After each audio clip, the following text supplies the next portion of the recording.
മക്കളെ, plus two classes ഒക്കെ അടിപൊളിയായിട്ട് മുന്നോട്ട് പോയിക്കൊണ്ടിരിക്കുകയാണ് അല്ലേ? നിങ്ങൾ എല്ലാവരും പഠിച്ചു തുടങ്ങിയിട്ടുണ്ടാവും. അങ്ങനെയാണെങ്കിൽ ഇനി നമ്മുടെ മുന്നിലുള്ള എക്സാം ആണ് ഓണപരീക്ഷ എന്ന് പറയുന്നത്. അപ്പൊ ഓണപരീക്ഷ എപ്പോഴായിരിക്കും ചോദിച്ചാൽ സെപ്റ്റംബർ 2 മുതൽ 12 വരെയുള്ള ദിവസങ്ങൾ, അതായത് സെപ്റ്റംബർ ആദ്യ വാരത്തിൽ തന്നെ നമുക്ക് ഓണപരീക്ഷ ഉണ്ടാവും.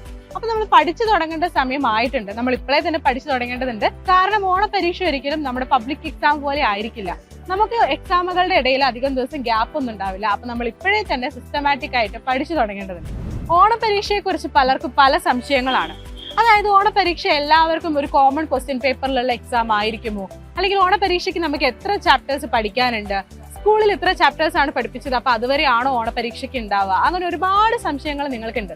അപ്പൊ നമുക്ക് എക്കണോമിക്സിന്റെ കാര്യത്തിലേക്ക് കടക്കാം. എക്കണോമിക്സിനെ സംബന്ധിച്ച് നോക്കുമ്പോൾ നമുക്ക് 5 ചാപ്റ്റേഴ്സ് ആണ് ഓണപരീക്ഷയ്ക്കുള്ളത്. അതായത് നമ്മുടെ മൈക്രോ എക്കണോമിക്സിലെ ആദ്യത്തെ 3 chapters, introduction to micro economics, theory of consumer behaviour and production and cost. നമ്മുടെ മാക്രോ എക്കണോമിക്സിലെ ആദ്യത്തെ 2 ചാപ്റ്റേഴ്സും, ഇൻട്രൊഡക്ഷൻ ടു മാക്രോ എക്കണോമിക്സ്, അതുപോലെ തന്നെ നാഷണൽ ഇൻകം അക്കൗണ്ടിങ്. ഈ 5 ചാപ്റ്റേഴ്സ് ആണ് നമുക്ക് ഓണപരീക്ഷയ്ക്ക് ഉണ്ടാവുക.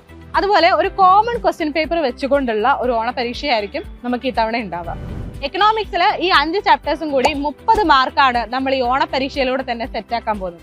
അതായത് ഏറ്റവും വെയിറ്റേജ് ഉള്ള ചാപ്റ്റേഴ്സ് ആണ് theory of consumer behaviour, national income accounting. ഈ ചാപ്റ്റേഴ്സ് ഒക്കെ നമ്മൾ ഓണപരീക്ഷയ്ക്ക് വേണ്ടി തന്നെ സെറ്റ് ആക്കി പഠിക്കാൻ പോവാണ്. അപ്പൊ ഇതുപോലെ ഓണപരീക്ഷയ്ക്ക് വേണ്ടി തന്നെ നമ്മൾ ഏറ്റവും മികച്ച രീതിയിൽ പ്രിപ്പയർ ചെയ്യുകയാണെന്നുണ്ടെങ്കിൽ നമുക്ക് ക്രിസ്മസ് എക്സാമിനും മോഡൽ എക്സാമിനും പബ്ലിക് എക്സാമിനും ഒക്കെ ഈ 5 ചാപ്റ്റേഴ്സും ജസ്റ്റ് ഒന്ന് റിവൈസ് ചെയ്താൽ മാത്രം മതിയാവും. അപ്പം ഏറ്റവും മികച്ച രീതിയിൽ തന്നെ പഠിക്കാനും ഫുൾ മാർക്കും സ്കോർ ചെയ്യാനുമായിട്ട് എല്ലാ സപ്പോർട്ടും തന്നുകൊണ്ട് യുവ ബാച്ച് ഉണ്ട്. യുവ ബാച്ചിൽ ഓൾറെഡി ക്ലാസ്സുകളൊക്കെ സ്റ്റാർട്ട് ചെയ്ത് കഴിഞ്ഞു. അപ്പൊ ഇനി ആരെങ്കിലും ജോയിൻ ചെയ്യാൻ ബാക്കി ഉണ്ടെന്നുണ്ടെങ്കിൽ പെട്ടെന്ന് തന്നെ ജോയിൻ ചെയ്യാം. ഓണപരീക്ഷയ്ക്ക് നമുക്ക് ഫുൾ മാർക്കും സ്കോർ ചെയ്യാം. All the best.